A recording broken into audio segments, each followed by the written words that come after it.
All right, I think we will go ahead and get started. So hey everybody, my name is MK. I am so excited to be joining you today and so excited that you are joining me on the Commercial Dance Intensive page for our social media seminar.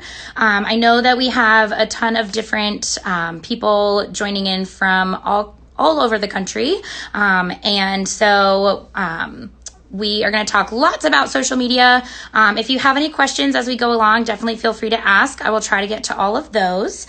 And then also after the fact, if you still need help with anything or you have any questions, you can always reach out to us at CDI and we are happy to help.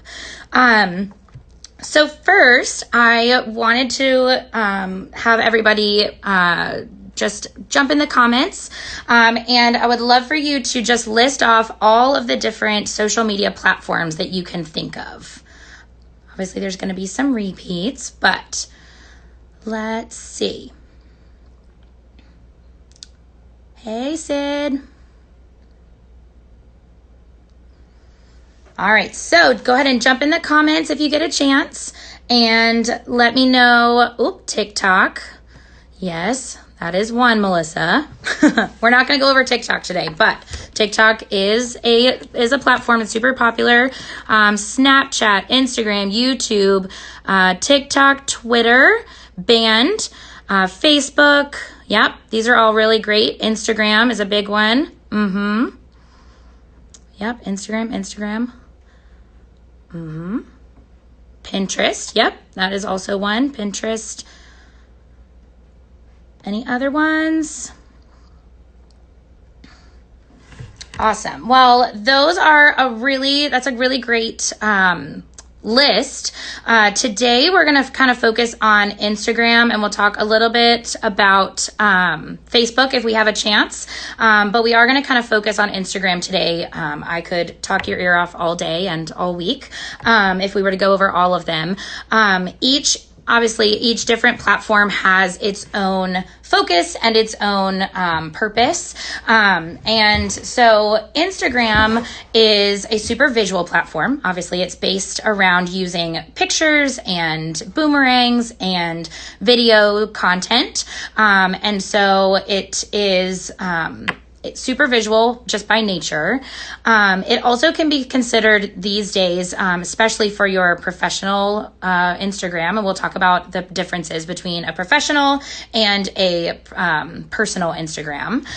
It will be considered your digital resume. So this is going to be, as we move forward, another form of auditioning, right? And so before, not even for just professional dance jobs, working with an artist or working on a Broadway show or on a cruise ship or anything like that. Even if you are working in the dance industry as a teacher or an educator, at the studios where I teach, that's the first thing we do. Someone sends in their resume, we look you up on Instagram, we look you up on Facebook. And so it's another form of kind of getting people to know who you are. So in that way, we want to present ourselves in the most professional way possible, and we want to be very intentional with what we are putting on our pages. And so obviously right now, we are living in such an uncertain time. We're not really sure, of what the trajectory of everything's going to be the next few weeks, couple months. However, even with so much stress and uncertainty happening in the world right now, hey, Adam, this is also a time where we as artists can use social media and can use these outlets as a creative outlet for our emotions, our feelings, and to express ourselves, and also to stay positive and inspired. There is a lot of negativity going around. Hey, Robbie. There is definitely a lot of negativity that may be going around. I know there's a lot of information being thrown at you from a lot of different directions. But one of the coolest things is being able to use social media and use our dancing and use our creativity as artists for positive impact and for kind of propelling this world of uncertainty and trying to be inspired. And also along those same lines, now, you know, in your house, around your neighborhood, now is a really great time, now that our schedules may have lightened a little bit as far as, you know, a strict schedule daily may go. But now is really a great time to learn. It's a great time to try things, explore, and really try to build on your platform. It's also a great time to build each other up and, you know, digitally online, we can all still be here for each other, you know, even though we are in our houses. And so just a couple little things. So the first thing that I kind of want to go over is safety. So safety is going to be kind of the name of the game as far as especially my younger under 18 dancers. You're going to want to make sure that you're being really smart about what you are putting on your pages, who you're allowing to follow you, all of the things. And so I always recommend that for anyone younger than 18 that would like to start building their professional portfolio online, whether that be Instagram, a website, a reel, whatever that is, that you have your parents be a part of that conversation and a part of building and maintaining those platforms. So, you know, as far as safety goes with that, you want to make sure as far as location goes.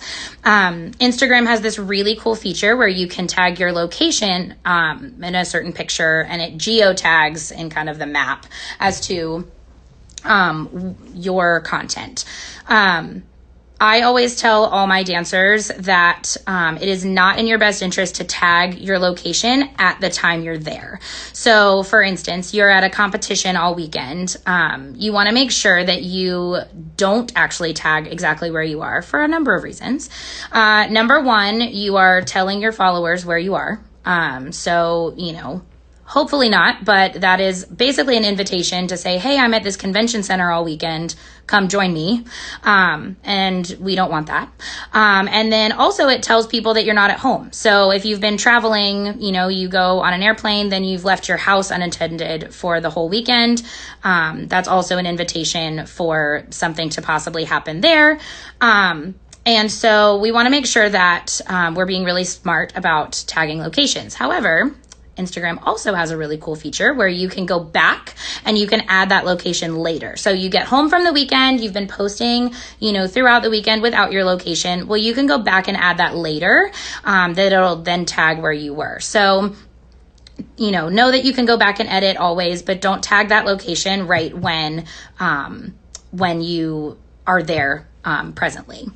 And then as far as your followers, I always just say, especially, you know, for the under 18 crowd, for parents to kind of be checking who is following, and who's commenting, and all of that. I agree, Melissa. We don't want anybody stealing your Laducas while you're away. And so we want to make sure that you're kind of sifting through those followers. You know, yes, we do want more followers and more engagement and all the things on our pages, but it's not worth it to have, you know, a spam person or someone who shouldn't be on your page just for that like or that follow.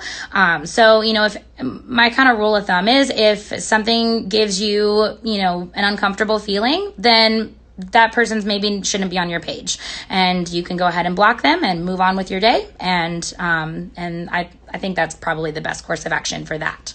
And then also thinking about what your content is going to be. So making sure that you've got a variety. We'll talk a little bit more about this in a little bit, but making sure you've kind of got a variety of content, but especially for my younger dancers, you want to make sure that everything is appropriate, and that you're not showing, you know, your best tilt with your tiny little brief booty shorts on.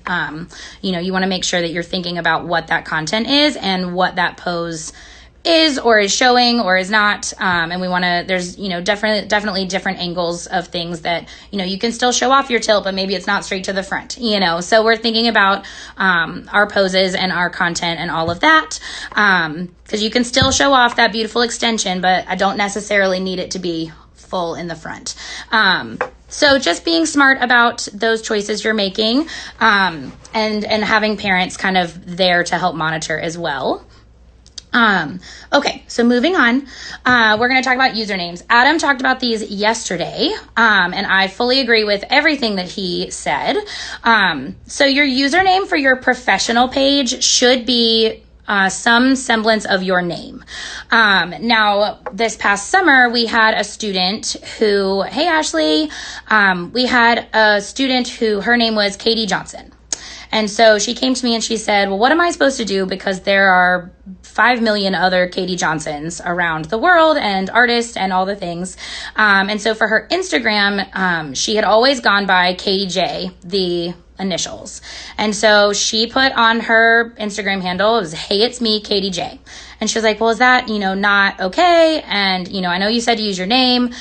And I thought about it and I told her, I said, no, I think that's great because that is very clearly your brand, that Katie J is part of who you are as an artist, all the things. And, as long as you can find that brand and then stick to it, I think that's great. It should be super simple. I don't think that there's any need. I have come across several people who ask me for help with their usernames and, they've got double underscores and dots and hyphens and multiple numbers, and it gets really confusing really fast. I can tell you right now that no one's going to take the time to sift through and try to figure out what your username is.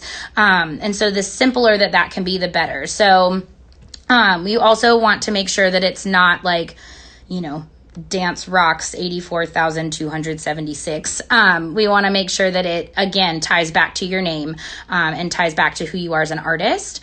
And then as far as your profile for a professional page versus a personal page, I have seen dancers that try to make almost the same username. I do think that those should be different. So, it shouldn't be MK Cranford and then MK Cranford 1 is my private page. I would probably make those a little bit more different. And then, obviously your professional page needs to be, it needs to be public so that people can find it and view your content and all the things. And then your personal page needs to be private, so that is pictures of, your family, your friends, you guys being silly on the weekend, whatever that is. But your professional content needs to be what stays on your professional page. Okay, so hopefully we're all clear with usernames. Does anybody have any questions with that? If you do, just pop them in the comments. I'm going to keep going. Okay, so we're going to now just talk about your professional page. So personal pages, private, that's where you're sharing all your kind of fun life content, your silliness, all the things with that. But we're going to continue talking about your profile for your professional page. For the profile picture that pops up and it's kind of your, main picture on your page, that should be your most recent headshot.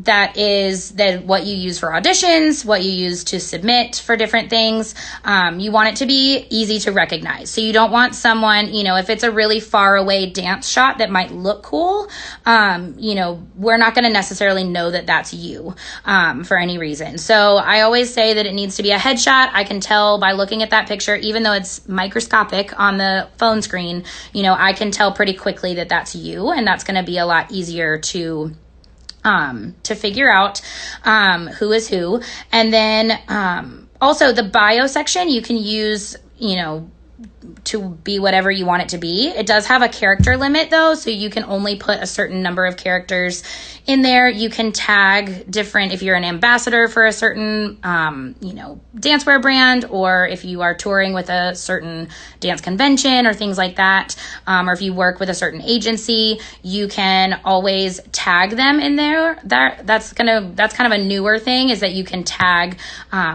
by using the @ symbol, and then you can tag different pages or companies or things like that. And then also just knowing that you want to use that as kind of a very mini version of a resume.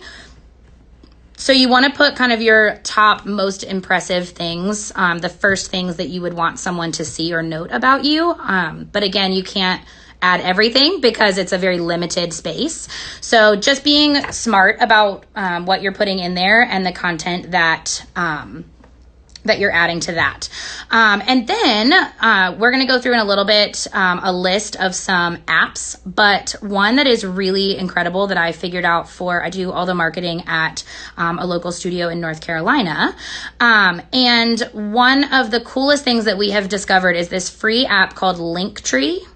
So everybody write that down. It's linktr.ee. So if you put it into your URL, it's not linktree.com. It's linktr.ee. And that'll bring up this website called Linktree.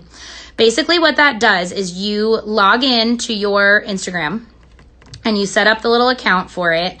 And then within that, you can then, because in Instagram, you can only put one URL in your bio. But if you put this Linktree in there, then it will pop up and it will have lots of different links that you can add, and those are added in real time. So every time that you go to add a different one or change one or anything like that, it will automatically update on your profile, which is really cool. If you want to see an example of that, you can see one on the Commercial Dance Intensive page for Instagram. We have one on there. And then let me know if you have any other questions about Linktree. It is a wonderful addition and is such a cool app to be able to use. Okay, let's move on to content. Okay, so drop an emoji in the comments if you currently use your story on Instagram. If you use your story. Hey, Kristen. Yes, Linktree. All right, so if you use your story on Instagram, it doesn't necessarily even have to be right now what we would consider your professional Instagram, because if you haven't got that set up yet, that's okay. All right, so I'm getting some thumbs up. Great. Good. Yes, Linktree, it's the best. Okay, great. So some of us are familiar with stories. So stories is the more recent-ish part of Instagram that is intended to be quick, everyday life updates. So it's real time. It only stays on your feed for 24 hours. It's not something that shows up in the timeline when you're scrolling through Instagram, but it lives at the top and you'll see a lot of people's little bubbles of their profile, and you can pop on there and see what they're up to. This video, as soon as we're finished with our live, this video will then live for 24 hours on the Commercial Dance Intensive social media or for the Instagram feed on the story.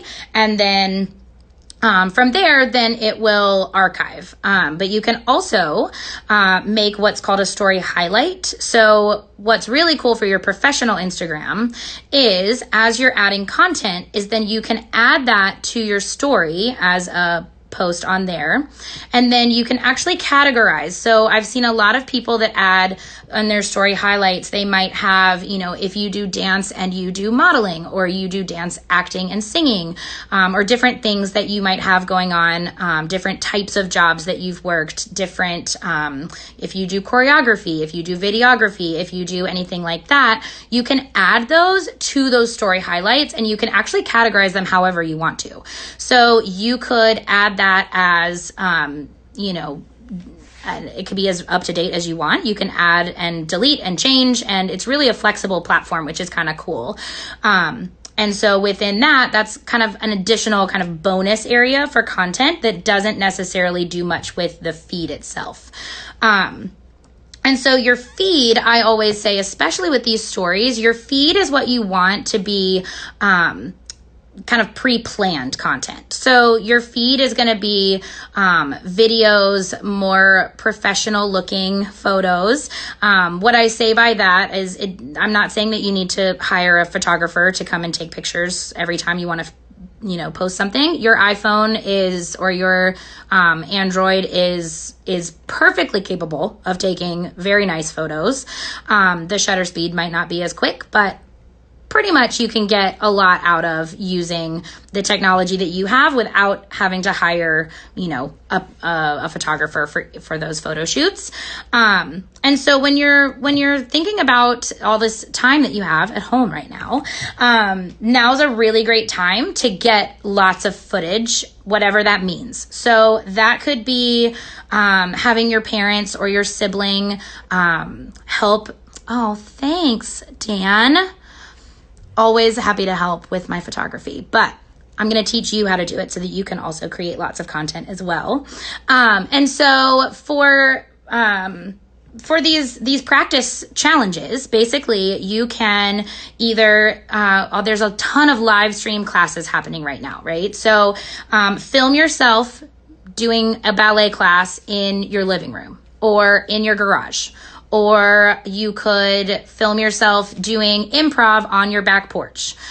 For those of you that have been participating in our evening classes and combos and have been recording those, great, use those. You can kind of get creative with how you're filming that. That could be, filming it at a steady, just have the phone propped up somewhere and have it filming. You could also have your parents kind of walk around you as you're filming. But the more practice, the better, because I can tell you right now, I hate being in front of the camera. I love being behind the camera. But at the same time, the more practice that we all have with it, the easier it's going to be and the more you're going to be able to enjoy it. And I will talk about this again later.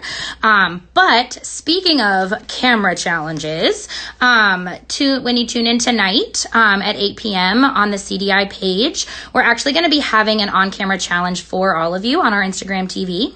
And so when you tune in at 8, we'll have instructions for that, which will be really cool. So we'll all get to practice and it'll be wonderful. But yeah, so right now, that can be the video content that you might be putting together and practicing, but that also is different pictures, right? So what I would suggest is to use natural light. And so if you're wanting to practice being close to a window, and actually not shooting from, having the window behind you, because that's actually going to give you backlight. But I think that if you turn the other way and have the light from the window coming in front of you and have the person who is taking your picture or helping to video stand either beside the window, and then that natural light is coming onto you and onto your face, that's going to be really, really great as far as the lighting goes. Getting outside obviously is going to be the best of all. That's going to create some really great natural lighting ability for you. But again, just practicing, just trying things. If you might, you might do a video and then be like, oh, that was rough. Okay, great. We're going to try it again. There's no pressure to post it. There's no pressure to do anything with it. But the more practice that you can get, the easier it's going to get and the more comfortable with it you're also going to get. Okay, so let's move on. Okay, so let's talk about some different types of content that you can create as far as your feed goes, right? So this planned content. So that can be class videos like we talked about, filming yourself doing a combo, doing a ballet bar, doing some foot strength exercises, doing stretches, the list goes on and on and on and on, right?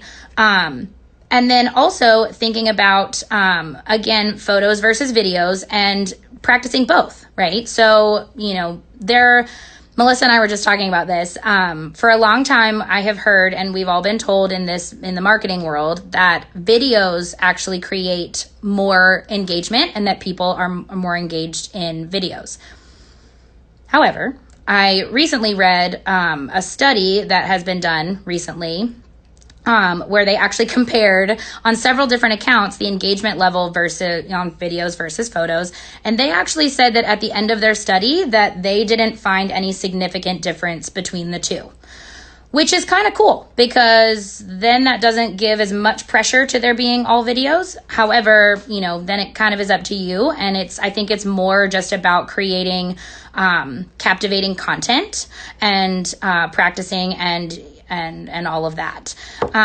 As far as captions go for your content and what you're posting, I wouldn't overthink it. It doesn't need to be the world's greatest, most inspirational caption. Again, that's going to come with practice. But then when you're looking at commenting, you actually want to comment 5 words or more. Did everybody hear that? 5 words or more is what then boosts you in the algorithm on Instagram currently.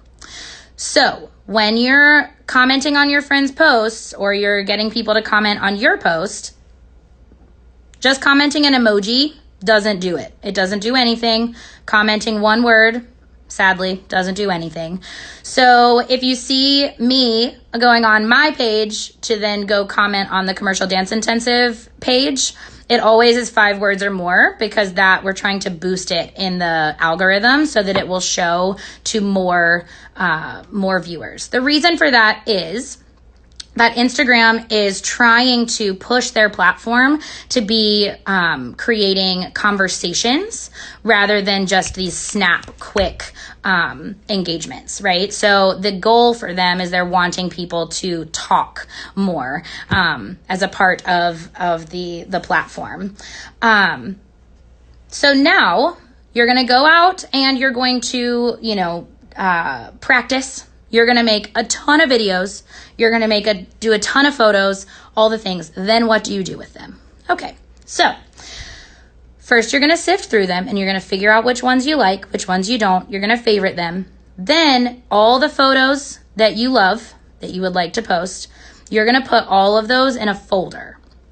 That can be wherever you want it to be. That could be on your phone. I personally like to use something like Google Drive because it's a free platform, but I like on Google Drive that I can find it on my phone, on my iPad, on my computer, on somebody else's computer. I like that I'm not tied to one device for that. So using something like Google Drive, I can then also make myself a folder and say, okay, cool. This folder, I've got, pictures that are more ballet driven. All right, this folder, I've got pictures, that are improv based or whatever you want that to be. Or you could just put all of your pictures in one place. I'm usually fine with that, but everybody's brain works differently. So do what works best for you. And then video wise, you can also put those in a folder on your Google Drive. And then you can put those in folders that say, improv videos, ballet videos, and kind of tie them into what the different types of videos they are. So then when you're going to pull content to post it on your feed, you're not having to think, whenever you go to post, oh my gosh, what am I going to post today? Because you have this folder that you've built where you've already sifted through, you've already done the back end work of figuring out what you want that to be. And you've got 30 things to pull from, right? And I have some people that have asked me before, which is a totally valid question, have asked and said, well, what do I do? I don't want, everything on my feed to be the same, in the same outfit or in the same place. Yeah, totally get that. Don't do that. But what you can do for that is, number one, you're at home. So you have all your clothes, right? So you can do different types of outfits. You can change your outfit, change your hair, change your makeup, change your lipstick color, whatever you want that to be, right? And then you also, as you're doing these pictures, you can, you change the angle, you change the lighting. Little things are going to make all the difference. Also, to make your photos a little bit different, you can also then change the filter, do it in black and white, do it in sepia, whatever you're wanting to do to kind of change it up. But just know that over time, if you take one day, you take 20 photos. Well, if you spread those 20 photos out over the year, right, because you've got them all in your folder, you spread them out over the year, no one's going to remember that 2 weeks ago you posted something in the same outfit. If as long as you're posting between then, nobody's going to know. And they're, not just side by side on your feed. So know that it is very easy to practice and, build that content for yourself. And again, if you kind of what Adam was saying yesterday, and we always talk about that CDI is here for you. If you have, you're taking a lot of these photos and such, and you want some feedback on them, just let me know. I'm happy to kind of look at and say like, oh my gosh, it would be so cool if you tried this, or, whatever that might be. And then as far as your feed goes also, you have a choice to make. It's kind of a cool choice, is whether you want your feed on your Instagram to be one-off, right? So you've got picture, picture, picture, but they don't necessarily go with one another. That's okay. Or you can also do what's called a grid, right? So Instagram, the setup of it is 3 pictures across. And so if you go to Melissa's Instagram, her handle is Sisastrain. If you go to her Instagram, you will see the grid life, as we like to call it. And so when you commit to that, the choice is that then you're kind of committed to that, because then if you go to one-off posting after that, then your feed is going to kind of, the layout might be a little bit messed up, which is okay, but maybe not as visually appealing. So what you want to do is you want to make that choice for yourself. And I've also seen if someone isn't ready to fully commit to the grid layout, then what they might do is actually still post in 3s if they feel like it, but they're 3 separate pictures just from the same event. And I know that's part of what Melissa does as well on her page.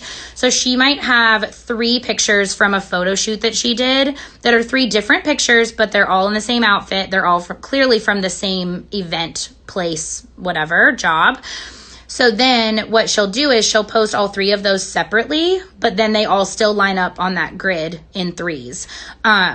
And so it's kind of up to you as to how you would like to frame that. That's not necessarily, something that you have to commit to. I would probably recommend that if you would like to try the grid setup, that you start with the one where you're actually posting 3 separate photos from the same event, rather than jumping straight into the full grid life. But that's totally up to you. So yes, if you want a really great example of what that will look like, definitely check out Melissa's feed. And again, just also know that, Melissa would like to be a part of the video. Here we go. I think it's working. It's coming. Hi, Melissa. Hey guys. Oh yes. So this is Melissa's feed. So you can see on here that, I love that your phone is telling you that we're going live. Duh. So yeah, so you can see her story highlights on there. And then if you scroll down, so she's got all up here. I can't read what they say from here, Melissa, but They say ambassador, travel, audition, CDI, blonde, because I do hair modeling. Yeah, so see, she's got those different categories that work for her, and she can update those as she wants. And then see, she also has different cover pictures for those. So once you start a story highlight, then you can actually change what the cover photo is afterwards if you go to edit it. And so she's got something that kind of corresponds with each of those on her page. Okay, so then when she scrolls down, you can see, so she's got a 9 grid for her most recent. But then if you click on just one of those pictures, right, then it's only going to show that part of the grid, which is totally fine, right? Just know that so she's got it as a swipe. I like that. So then you only can on still the middle see okay. So then you can still see the full photo. But this one's by itself. Gotcha. So there's lots of different ways to do that, and you guys can kind of choose and pick, as far as what works for you, and play with different things. If she scrolls down, you can see then from these next few posts, you can see that like this blue series is 3 separate things, right? They're not necessarily like one picture that goes over the full grid, but you can very clearly tell that they have to do with one another. And so that's just a really cool way. I will say, just for myself, I'm not as cool as Melissa, and I can't. That is not true. I can't really get myself to commit fully to the trio posting, but I love it. I love the look of it. I think it's beautiful. It definitely takes some dedication and some planning. It does pigeonhole you though, because you have to post 3 at once or 3 within a short time to make the long ones cohesive. Right. Yeah. So, I mean, that's what I, would say again is for the, newbies at all of this would be to think about just doing the three that aren't necessarily all the way across in a grid, that might be related to each other until you kind of get the hang of it, and then go from there. The biggest thing, you guys, is that practice makes progress. So I keep saying it again, but just do it. Just start creating. Let us know if you have any questions with any of it, but just do it. Just try. Okay, now I want to talk about a little bit about websites. And so websites and dance reels. So again, this is the perfect time to get on these domains and start playing. So Adam talked about yesterday, going ahead and purchasing your domain name. So whatever you decide your professional name is going to be, go ahead and see if you can buy that domain name. Now, when you buy that domain name, you can use different web host options. So the one that we use for Commercial Dance Intensive, and that I use for several other websites that I help maintain, is Wix, W-I-X. And that one is really great because it has different templates you can use. So you actually don't have to do that much. It kind of gives you the full layout, and it has lots of different templates and layouts you can choose from.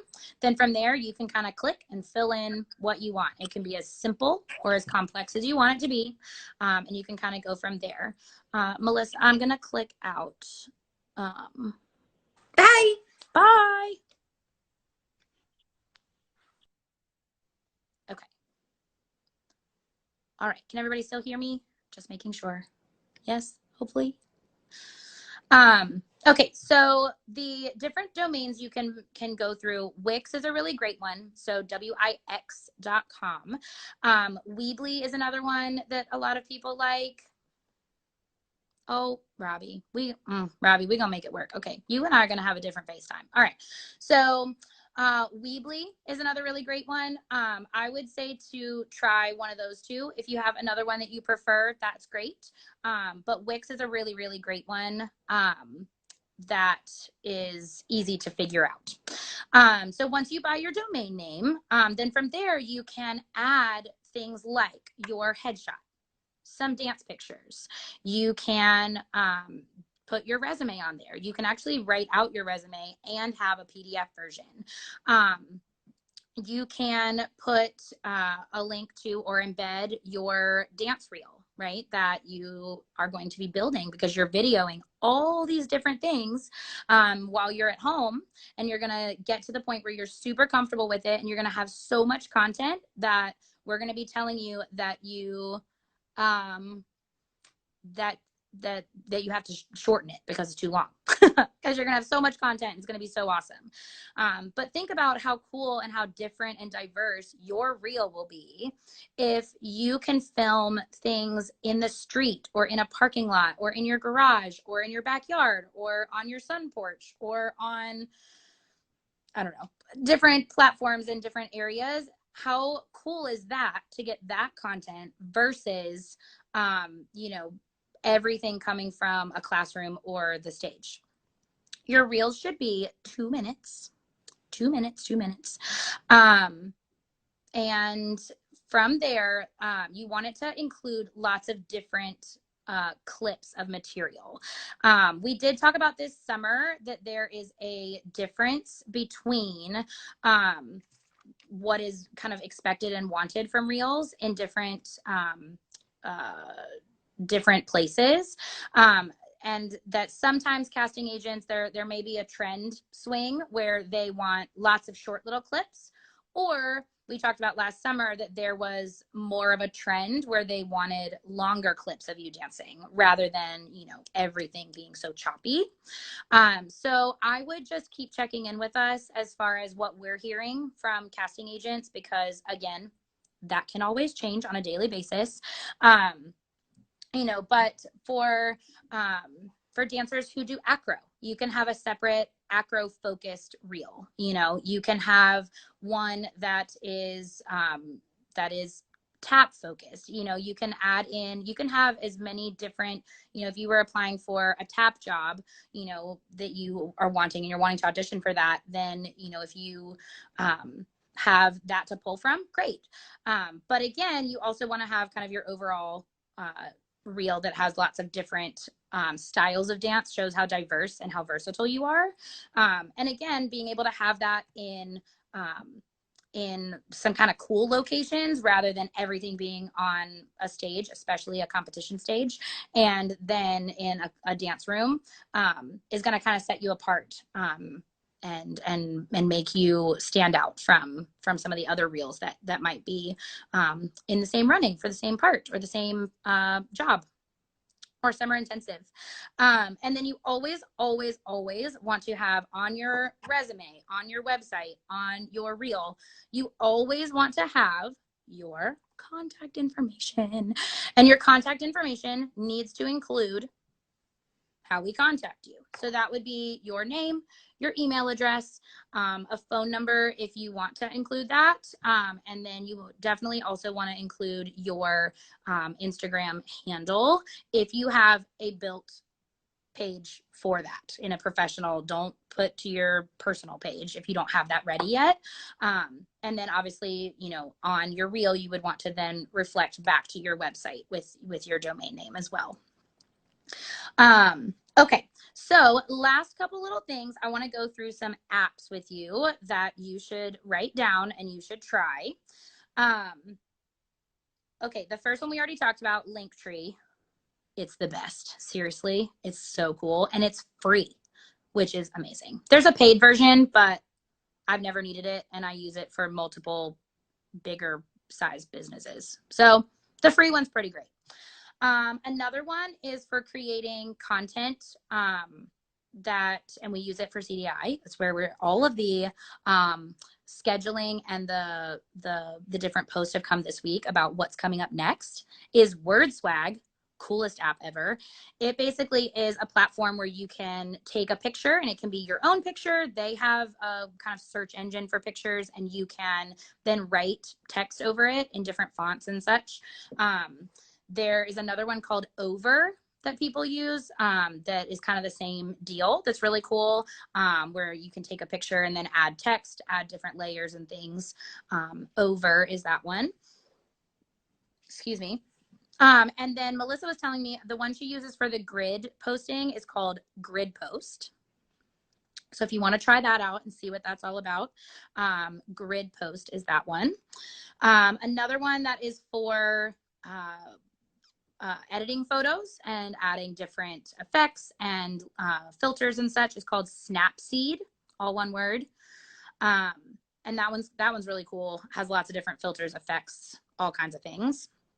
One that I use a lot, so different platforms, you know, might not fit a certain photo that you have. And so there's an app called SquareFit, all one word, that I like to use. It is a red little logo, but basically that you can take any picture and then you can make it fit into whatever the parameters are you're wanting, so that you're not having to crop your picture to post it.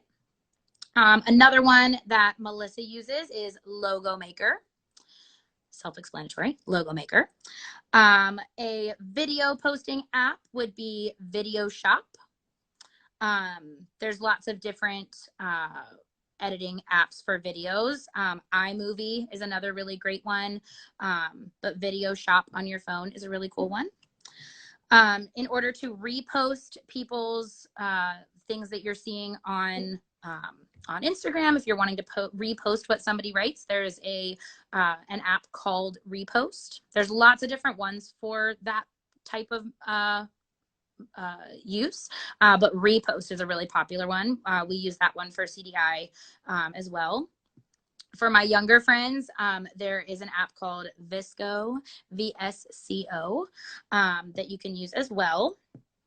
For those that don't already know, this might seem redundant, but we use it all the time, is Boomerang. That one's always really fun. There is a Boomerang app itself. And then actually, if you go to create on your story for your page, there at the bottom, it has where you can put, you know, that you want to go live or you want to create or you want to do a normal picture post or whatever. There is an option for boomerang on there as well. And something that I kind of figured out, which is interesting, is that the boomerang that's in Instagram actually does a little bit longer of a video than the boomerang app. Not sure why. I thought they were the same thing, but I guess not. So boomerang, it will, the one I have started using the one in Instagram more. Ooh, Filmmaker Pro. Good to know. Didn't have that one on my list. I will definitely add that. So for some video editing and such. Another really great one that's more of kind of a graphic design app is called Canva. We use that a lot for making flyers. It has all kinds of templates and things that you can use. It can be overwhelming because of how many things it will do, but Canva is really, really great. I prefer to do Canva on my computer versus on the iPad just because it's more user-friendly online on the on URL, but definitely still usable on the phone, especially once you kind of get the hang of it. Okay, and then there's also one called Cut Story, all one word. So what that will do is it will actually take, if you have a longer video that you want to post on your story, and you know, sometimes I'll go to post on my story and it'll have like a weird cut of the video. So one thing you can do is you can plug in your video that you want, and then you can decide where it cuts to put it into 15-second chunks, because on your story, you can only post 15 seconds at a time. So that one's a really cool one. And then the last couple of them are going to be this app called When to Post. It's all one word. When to Post, basically you log into your Instagram and then it will analyze your followers, which is kind of cool. And it will tell you a schedule of when you should post and when you should not, based on when your followers are online. Kind of cool, kind of creepy. But basically it will let you know, hey, Wednesday, your followers are online at noon, so you should post at noon. Great.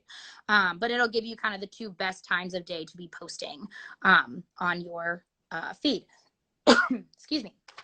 All right, then the last couple, once you get really good at this and you get really excited about all your content that you've created, and then you want to look at scheduling it so that you're not having to actually sit down and post it every day. That's what we do for the studio where I work. We have gotten to the point where I have, you know, scheduled content that we have going out. That's true. Everyone is on all day, every day, but it would be interesting to see what the analytics say on there now, because I haven't checked that in a while to see when everybody's online. But yeah, so if you look at scheduling apps, there's a lot to choose from. Some of them are paid, some of them are not. But ones that we have found work really well are Later and Planoly. So Later is Later, and then Planoly, Planoly for Planoly. And so both of those are user-friendly as far as posting your content. As far as I know everything's changing rapidly, but as for most of these apps, Instagram does not allow third-party posting. So basically what you'll do is you'll upload all of your stuff into one of these platforms. And then when it's time to post, that Later or Planoly will send you a notification and say, hey, you have a scheduled post at noon. It's time to post. Great, ready, go. And so then it'll prompt you to go in and actually make the post. So it doesn't automatically do it for you, but it's already all there. So it takes you 10 seconds as opposed to the 5-10 minutes that it takes to post as you go. All right, that's a lot. So basically my overall with all of this is that technology can be super frustrating. I know that firsthand, all the things. And so just know that with all of this, there's a huge learning curve. And so don't let yourself get frustrated. If you start to get frustrated, walk away, do something else. There's plenty we can be doing, right? Walk away, do something else. Don't let yourself get frustrated, and just know that practice with all of this is going to make tons of progress, right? So practice makes progress. We want to make sure that we're practicing and all the things so that we can become more comfortable with this. And we have the perfect opportunity for you to practice. So make sure that you tune back in tonight at 8 o'clock Eastern time. We will have instructions for our on-camera challenge on IGTV. We cannot wait to share it with you. And so for now, we have about 5 minutes left. So I wanted to see if anybody has any questions. If you do, drop them below. Maybe. If not, that's okay. I know I just went over a lot of things. There's so much more we could also go over. We didn't even talk about Facebook. That's okay. Instagram is where it's at. Actually, I love both. That's not even true. Instagram's not the only place, but Instagram for today. Be where our focus lies. Nothing? All right. Good question. How often should you post? You guys are not going to like this answer, but I say you should post something every day. When I say that, that could be something on your story, or that could also be something on your feed. But think about if you go out and you are doing all these videos and you are doing, your photo shoots where you have 30 photos come out of it, right? Then from there, then you have a month's worth of posts ready to go once a day, right? So in that way, you can kind of, if you think about it more in a proactive form rather than reactive, then posting once per day is actually not quite as scary as you think it is. So yeah, I recommend once per day. Even if that starts with, and I've talked about this with several people, if that starts with once a week, twice a week, 3 times a week, 4 times a week, building as you get more comfortable and get more content, great. Okay, let's see. Where in your dance reel should your contact information be? Good question. So yeah. Okay, great. So Casey's put on here, contact info should be at the end of your reel with your headshot again. So at the end of your full reel, then it will pop back up at the end and you'll have all your contact info to be the last thing that they see with your headshot. Okay, lots of questions. Great. Melissa, my favorite part of Instagram, I love how visual it is. And I love that it's ever changing, even though it can be frustrating sometimes to have to learn things as we go. I love that they're always adding new things, new filters, and all of that. Can we share Insta post to Facebook? Yes, you can connect it to your Facebook page and it will share directly through. That's a part of just a little toggle button when you go to share. And then let's see, is there any, yes, how often to post? Yes, I would love for you to post once a day, but I would start with once a week, twice a week, 3 times a week, whatever you're feeling. Okay, if you're 13, should you have a professional Instagram? I would recommend that you try. Yes. I don't know that you need to be posting every single day at 13 because you're not necessarily trying to book jobs today. However, I would say that it's never too early to start building that portfolio and building that platform. A lot of times, unfortunately, these days, a lot of the not a lot, but some auditions, especially for bigger name conventions, for bigger name artists, they're actually having people have to have a certain number of followers to even get in the door to audition, which is crazy and interesting. But also makes sense if you think about, how the world of technology is going and working. And so I say it's not too early as long as you are being smart about how you're building it and having your parents be a part of that conversation. I say go for it. Do you use certain hashtags to expand reach? Kind of. So yes, you want to make sure that you kind of do your research and pull up different hashtags to expand, you know, who's able to see your posts. So what I usually do is I'll kind of look on some of the bigger accounts that I follow and see what their hashtags are that they're using that's getting a lot of engagement.